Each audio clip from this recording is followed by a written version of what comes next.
Donald J. Trump s'adresse au Forum économique mondial ce 23 janvier 2025. Merci infiniment. Je dis bonjour à tout le monde. Bonjour à tous ceux qui sont à Davos en Suisse, dans ce bel endroit. Quelle semaine ça a été ici aux États-Unis.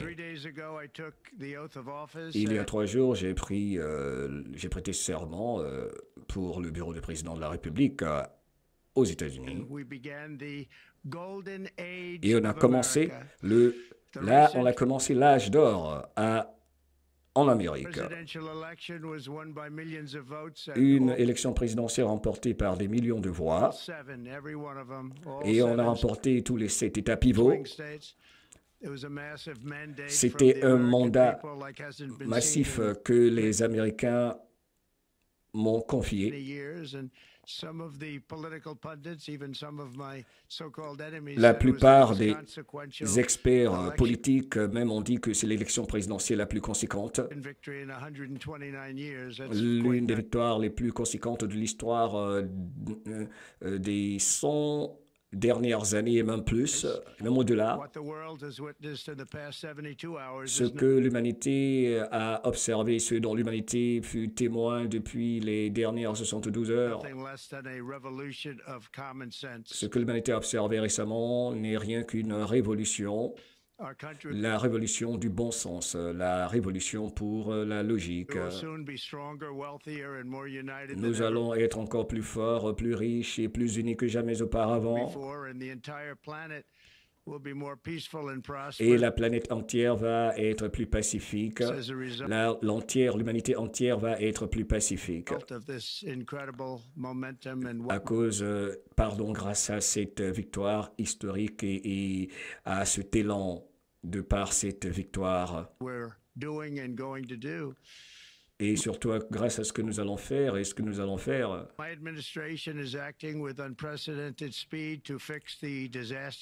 Mon administration est en train d'agir avec la plus grande des rapidités pour rétablir, pour corriger le désastre de l'administration précédente. Une administration complètement incapable et résoudre chacune des crises auxquelles notre nation fait face.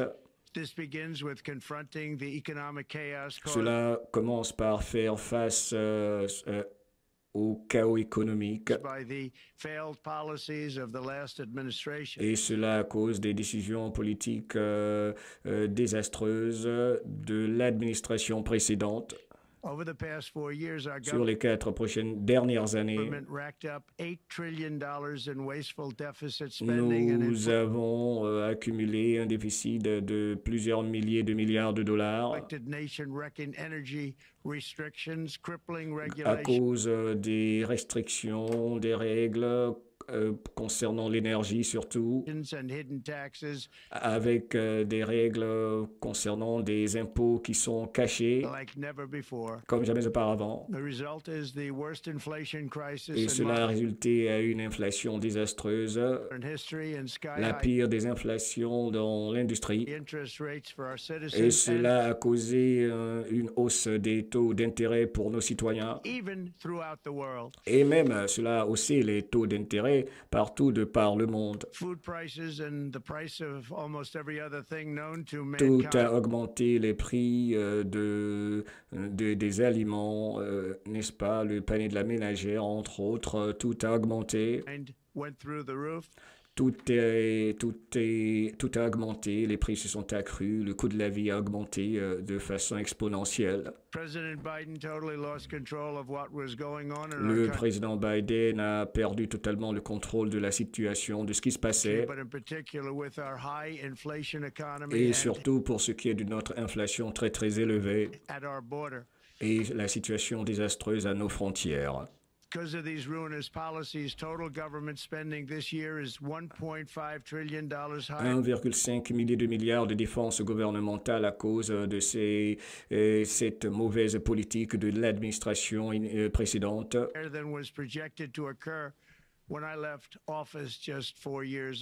Et pire que ce que j'avais laissé 4 ans, il y a seulement 4 ans avant de quitter le bureau.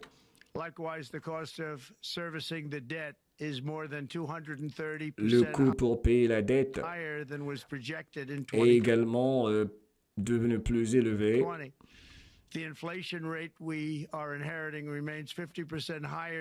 taux d'inflation dont nous avons hérité est 50% plus élevé que quand nous étions en place, pour résumer. Et leurs décisions politiques, en gros, ont résulté à un taux d'inflation historique le plus élevé de l'histoire, peut-être, de notre nation.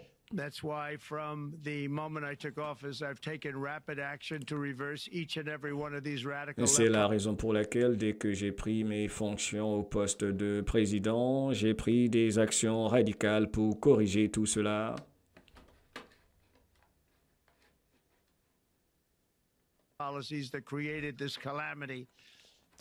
Et pour mettre fin à toutes ces décisions politiques désastreuses, pour mettre fin à cette calamité, j'ai donc mobilisé mon administration et réglé également en particulier le problème d'immigration.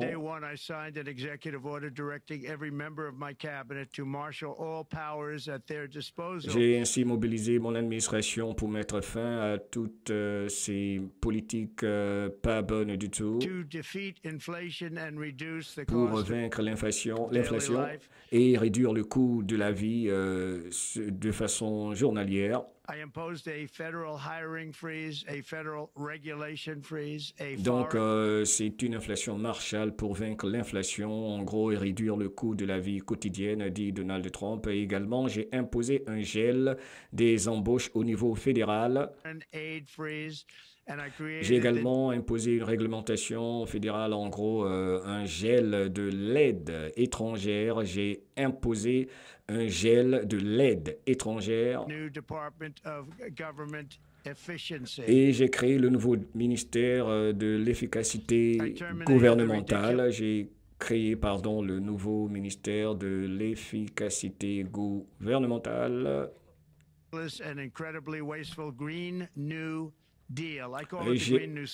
J'ai mis fin au ridicule et à l'incroyable, stupide programme des accords verts de Paris. J'ai mis fin donc au ridicule et à l'incroyable gaspillage que constituent les accords verts, les accords relatifs aux accords de Paris, dont je me suis retiré de ces accords qui ne sont pas du tout juste des accords de Paris, qui reposent sur une seule pensée unique, one-sided.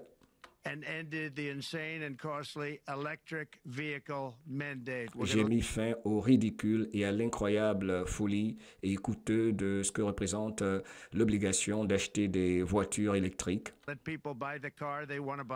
Et je veux que les gens puissent acheter les voitures qu'ils veulent acheter, s'acheter. J'ai déclaré une urgence énergétique nationale. C'est si important, je le répète, une urgence énergétique nationale. Et cela est si important pour bloquer, donc enlever le blocus, pour débloquer l'or liquide, donc en gros le pétrole sous nos pieds. Et tout cela va offrir un chemin, une voie pour une autorisation, des approbations rapides de l'absence d'infrastructures énergétiques.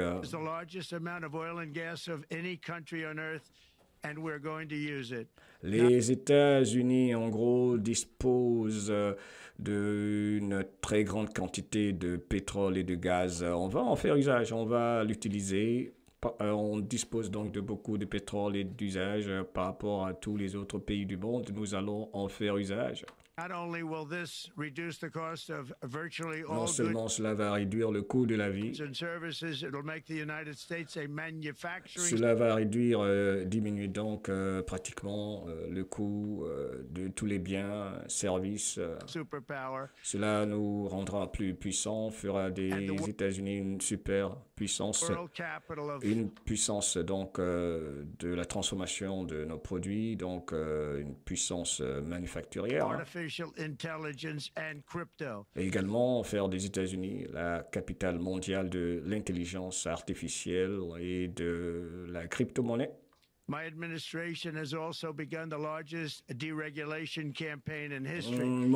administration a également entamé la campagne de déréglementation de l'histoire en dépassant, en allant au-delà même des efforts records de mon dernier mandat.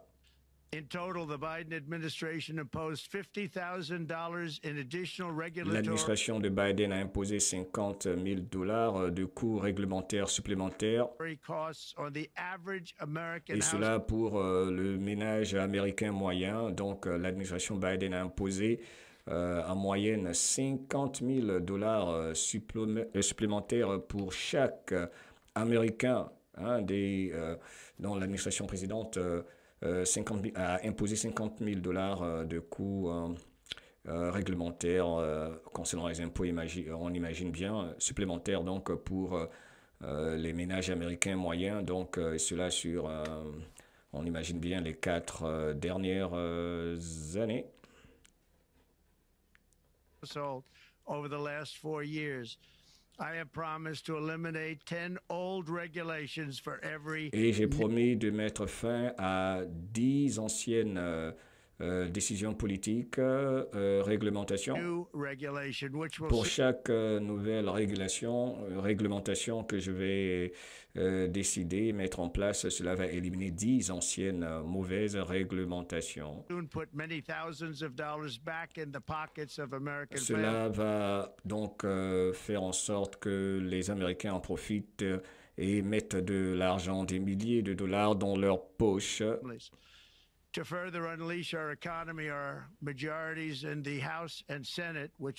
Et sur le plan économique, les majorités à la Chambre des représentants,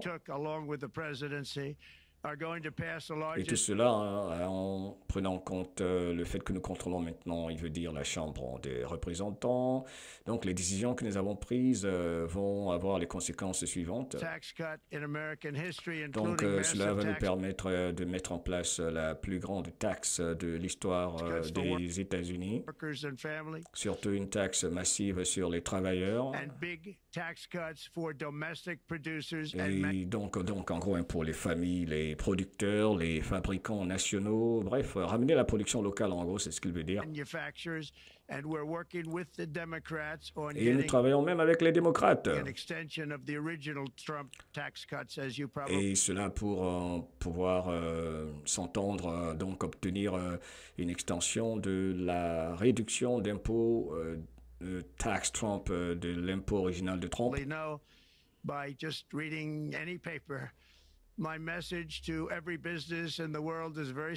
Comme vous le savez probablement en lisant mon message, quel que soit le média que vous lisez, mon message à toutes les entreprises du monde est très simple. Fabriquez vos produits in America, aux États-Unis, et nous vous donnerons donc, on va vous accorder l'une des taxes les plus basses de toutes les nations du monde. Donc, installez vos usines, transformez vos produits chez nous et vous aurez des réductions en matière de taxes les plus basses de par le monde. On est en train de les réduire de façon substantielle, encore par comparaison à l'impôt Trump original. Mais si vous ne fabriquez pas vos produits en Amérique, c'est votre prérogative,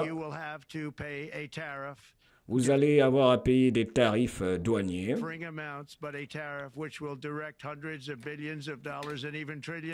Et cela même va nous rapporter encore plus d'argent si vous refusez de produire chez nous. Vous allez payer donc des tarifs douaniers qui vont nous rapporter des milliers de milliards. Cela va mettre beaucoup de milliers de milliards de dollars dans notre trésor. Cela va rendre notre économie plus forte, plus solide et va réduire la dette. Sous mon administration, en l'occurrence, il n'y a pas meilleur endroit pour investir, créer des emplois. Il n'y a pas meilleur lieu en ce moment sous mon administration donc pour installer, implanter vos usines ou vos entreprises dans ces États-Unis, dans ce beau vieux États-Unis. Vous pouvez déjà l'observer, hein. Je pense que même dans votre salle ici, dans votre merveilleuse salle que vous êtes tous réunis ici. Oui, vous dans cette salle merveilleuse dans laquelle vous êtes tous réunis, même quelques-uns de mes amis parmi vous ici. Vous êtes tous conscients de la confiance économique pour l'Amérique des Américains, donc vous le ressentez tous. Elle est telle que nous ne l'avons jamais vue, n'est-ce pas, depuis de nombreuses décennies, cette confiance en l'économie américaine. Et peut-être même jamais, et cela pas du tout, surtout par rapport à mon élection. Donc l'optimisme des petites et moyennes entreprises, small businesses, est à son paroxysme en gros. Et par plus de 21 points, on n'a jamais vu quelque chose de pareil.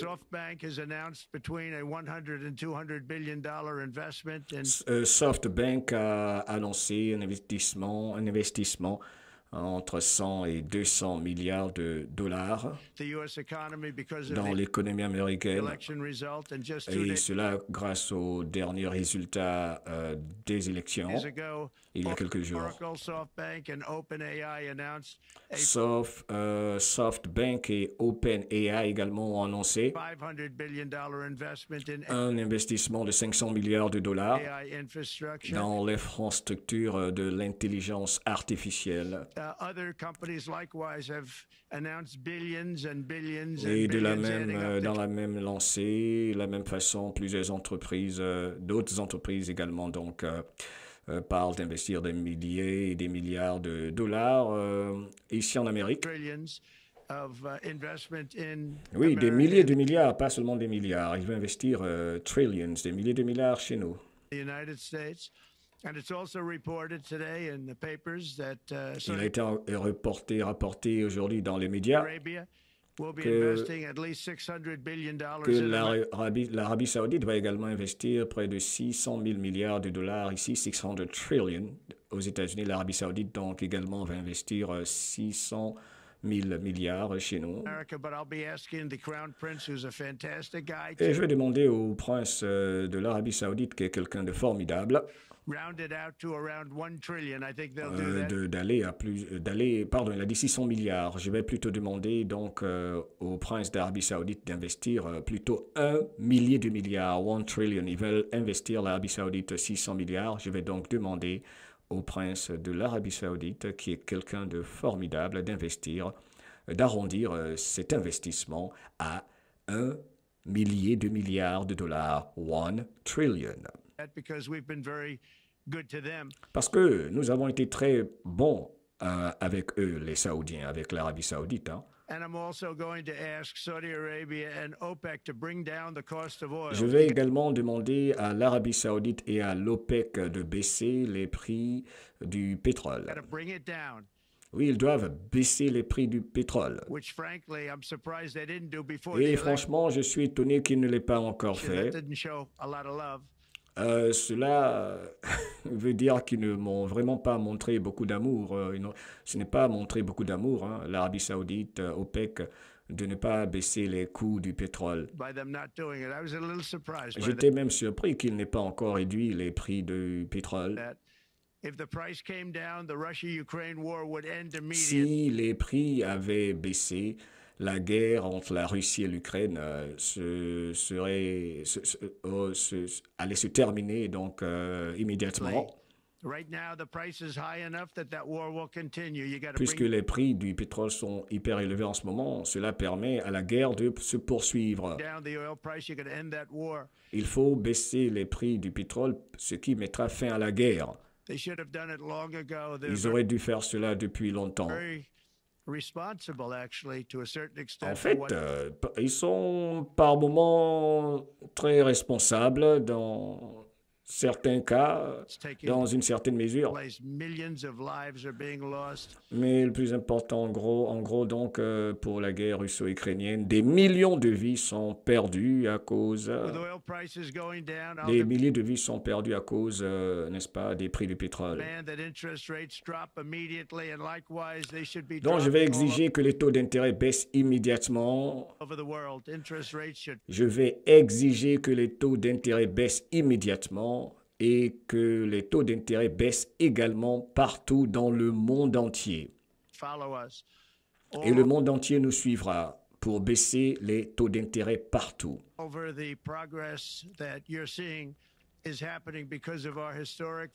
Et tous ces progrès, n'est-ce pas, se produisent grâce à notre victoire historique récente. Cette victoire historique récente, cette victoire présidentielle récente, une victoire présidentielle historique qui est bien connue maintenant partout de par le monde. Et je pense que grâce à notre victoire historique, beaucoup de bonnes choses sont en train d'arriver à d'autres pays. Ils disent qu'il y a une lumière qui brille partout de par le monde grâce à notre victoire présidentielle. Alors, je vais résumer ceci parce que c'est tellement important. Je vais exiger donc que les taux d'intérêt baissent immédiatement et surtout le fait qu'ils disent que je vais insister, et cela va causer, et je vais demander également que dans le monde entier, les taux d'intérêt baissent. Le monde entier devrait nous suivre dans ce progrès. Ce que vous voyez se produire, c'est grâce à notre victoire historique lors de notre récente élection présidentielle qui maintenant est connue de tout le monde, de par le monde, et beaucoup de bonnes choses arrivent parce que tout le monde dit que la lumière brille dans l'humanité entière depuis l'élection et même la lumière brille même dans les pays qui ne sont pas trop amis avec nous. Même ces pays sont heureux, même ceux qui ne s'entendent pas avec nous sont heureux. Et parce qu'ils comprennent qu'il y a un avenir et que cet avenir est formidable. Et cela, sous notre leadership, l'Amérique est ouverte pour les affaires.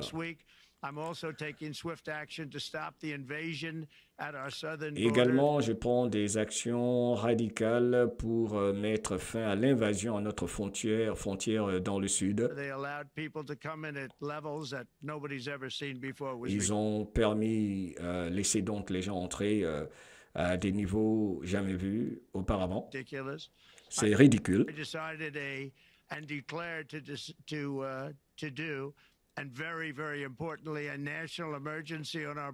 J'ai décidé immédiatement donc de déclarer l'urgence nationale à notre frontière.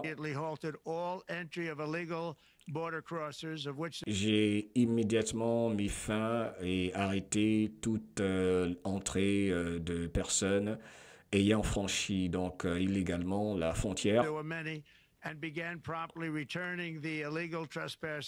Et nous les renvoyons chez eux. Donc, on a commencé donc à renvoyer ces gens-là, donc en gros, respectueusement, les intrus illégaux. On les ramène tous là d'où ils viennent. Cette action, n'est-ce pas, comme vous l'avez vu, a déjà commencé.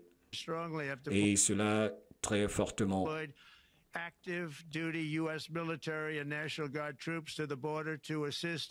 Par exemple, vous avez vu que les militaires américains en service actif ainsi que la garde nationale ont envoyé, surtout Nashville par exemple et d'autres États, donc en gros ont envoyé des troupes. Vous l'avez tous vu, ont envoyé des troupes déjà à la frontière pour aider à repousser l'invasion. Et oui, c'était vraiment une invasion. Il s'agissait bien d'une invasion à nos frontières. Donc, on a envoyé des militaires américains aux frontières. Nous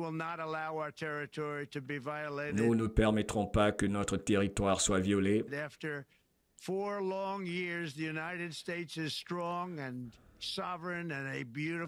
Après 4 années, les États-Unis sont maintenant devenus une nation forte, sont souverains. Les États-Unis sont maintenant devenus souverains.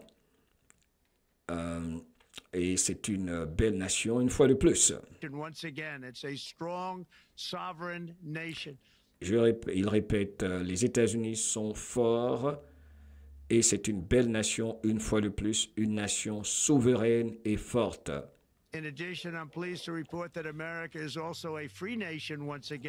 Et entre autres, j'ai le plaisir d'annoncer que l'Amérique est maintenant une nation libre, est également une nation libre maintenant.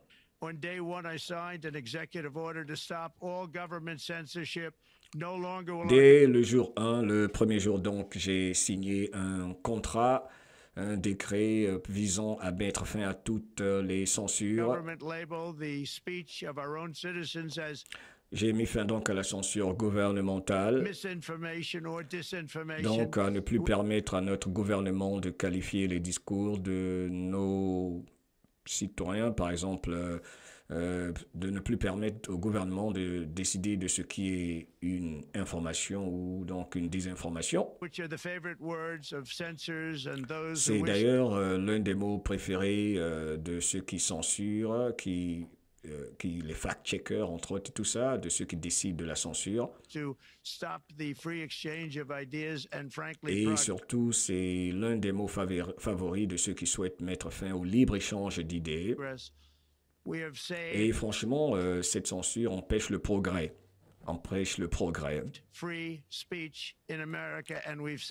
Donc, j'ai ramené la liberté d'expression aux États-Unis. Free speech in America. La liberté d'expression est de retour maintenant aux États-Unis.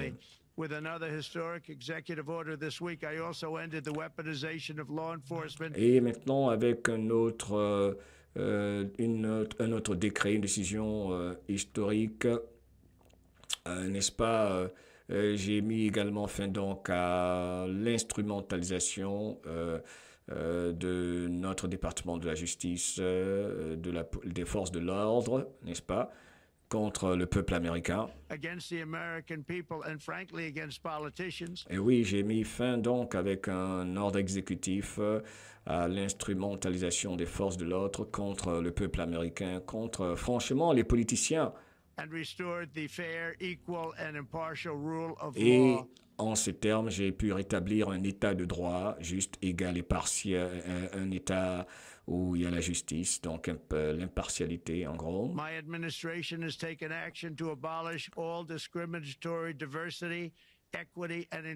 Mon administration prend également des mesures pour mettre fin à toutes ces politiques soi-disant raciales, ces politiques discriminatoires en matière de diversité, d'équité et d'inclusion. D'ailleurs, tout ça, ce sont des politiques qui n'ont aucun sens, des mesures qui sont absurdes. C'est absolument ridicule, toutes ces décisions politiques passées. Et cela dans l'ensemble, à travers notre gouvernement et le secteur privé. Et grâce à une décision inattendue de notre Cour suprême, l'Amérique, maintenant, va redevenir un pays où tout se passe sur la base du mérite. Oui, donc l'Amérique, en Amérique maintenant, tout sera, ça va être un pays, une nation fondée sur le mérite. Vous devez entendre ce mot. Vous devez encore entendre ce mot. L'Amérique, c'est maintenant un pays où tout repose sur le mérite. Un pays fondé sur le mérite.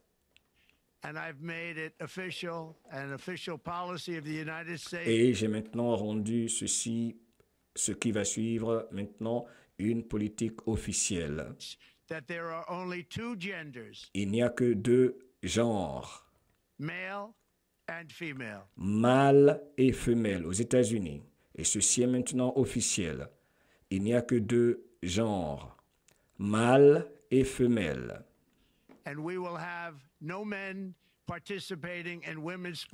Et nous n'aurons plus d'hommes qui participent ou prennent part au sport des femmes féminins. Mettant fin ainsi à ces opérations transgenres qui ont fait fureur. Et cela ne pourra plus se produire que très rarement peut-être, parce que nous sommes en train de restaurer le bon sens en Amérique.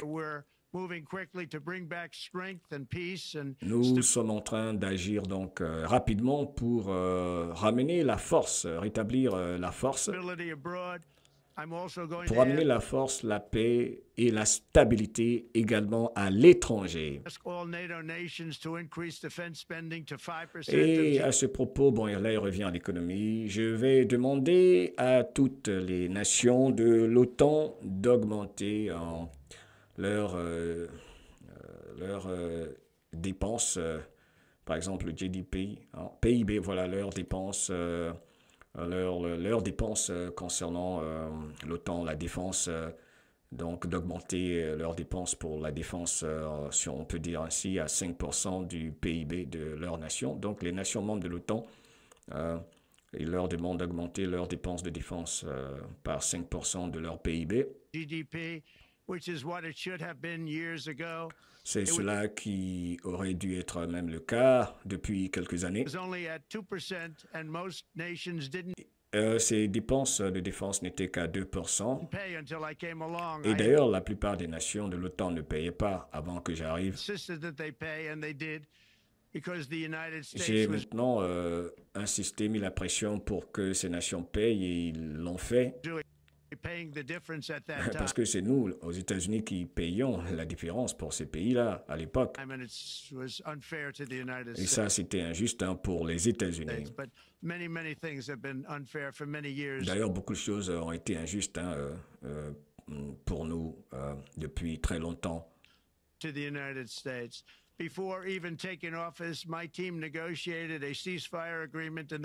Avant même d'entrer en fonction, mon administration, mon équipe donc a négocié un accord de cessez-le-feu au Moyen-Orient qui n'aurait jamais eu lieu sans nous. Et je pense que même la plupart de ceux qui sont dans cette salle du Forum économique mondial le savent, que sans nous, il n'y aurait pas eu de paix au Moyen-Orient. Les otages commencent à revenir vers leur famille, à rentrer à la maison. C'est quelque chose de beau à voir, le retour des otages dans leur famille. Et il y aura encore plus d'otages qui vont revenir chez eux à la maison. Et il y en a même qui ont commencé à revenir ce dimanche dernier. Il y a également nos efforts pour parvenir à un accord de paix entre la Russie et l'Ukraine. Et nos négociations, efforts pour faire la paix, ramener la paix entre la Russie et l'Ukraine, nous l'espérons, qui sont en cours, il faut savoir, sont très importants. Ce sont des champs de bataille où la mort règne. Des millions de soldats sont en train d'être tués et personne n'a jamais vu quelque chose d'aussi atroce depuis la Seconde Guerre mondiale. On les voit, n'est-ce pas, tous couchés, morts, des corps donc partout sur ces champs de bataille aplanis. Sur, bref, des millions de Russes et d'Ukrainiens et personne n'a vu quelque chose de pareil depuis la Seconde Guerre mondiale encore. Il est temps d'y mettre fin, hein, d'y mettre un terme. Et ici en Amérique, il y a un grand événement qui va se passer bientôt. Nous allons célébrer le 250e anniversaire de la fondation donc, de l'Amérique. Je suis très honoré d'être président de ce grand événement, de cette grande célébration. Il parle de cette célébration depuis 10 ans. Nous avons également la Coupe du Monde. Et je comprends, si je ne m'abuse, que Gianni est dans cette salle. Et Infantino ou Santino, il est là dans la salle. En tout cas, ils ont joué un rôle important. Il est là dans cette salle quelque part avec vous, je pense. Je tiens à les remercier donc parlant de la Coupe du Monde, entre autres, de tous les événements qui vont se produire aux États-Unis, les Jeux Olympiques et tout ça.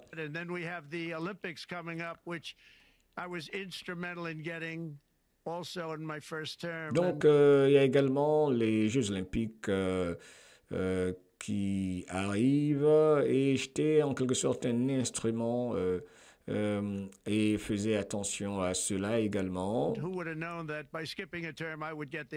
Qui aurait cru que en manquant un terme présidentiel, j'allais être celui qui serait président pendant que les Jeux Olympiques vont se passer dans mon pays. Franchement, j'étais fâché hein, que je ne sois pas président pendant les Jeux Olympiques. Et j'ai dit, non, il y a les Olympiques qui viennent, je vais être président. Et cela s'est réalisé. C'est une chance, cela c'est vraiment de la chance. Et vous imaginez, je vais être président, je serai président pendant non seulement les Jeux Olympiques, mais aussi la Coupe du Monde. Et également le 250e anniversaire, ce qui fera 3 grands événements. Nous avons vraiment travaillé beaucoup en 4 jours, beaucoup plus en 4 jours. Beaucoup plus qu'une autre administration. Nous avons donc mieux fait en 4 jours, plus que toute autre administration ne pouvait le faire en 4 ans. Et nous n'avons même pas encore commencé, hein, nous n'en sommes qu'au départ ici. C'est vraiment quelque chose de fantastique à voir. Et surtout de voir cet esprit donc la lumière qui brille sur notre pays. Et surtout après la souffrance et tout ce qu'a subi notre nation à cause de l'administration précédente. Nous allons remettre notre nation sur les rails. Notre nation donc qui a souffert va revenir. On va en faire une nation plus grande, plus forte, et donc encore meilleure que jamais auparavant. Je veux remercier tout le monde ici pour votre présence. J'aurais voulu être là-bas moi-même, mais vous savez, l'inauguration vient de se terminer. Je me suis dit que ça allait être un peu trop rapide pour moi de vous rejoindre là-bas, n'est-ce pas? J'aurais bien voulu être parmi vous là-bas. Et surtout, ça aurait été un peu rapide pour moi d'en faire mon premier arrêt, stop. On va être là-bas un de ces jours.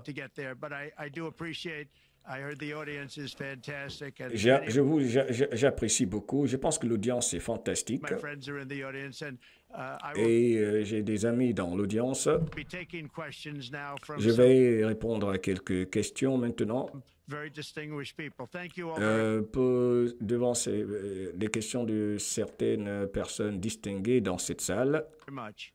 Merci beaucoup.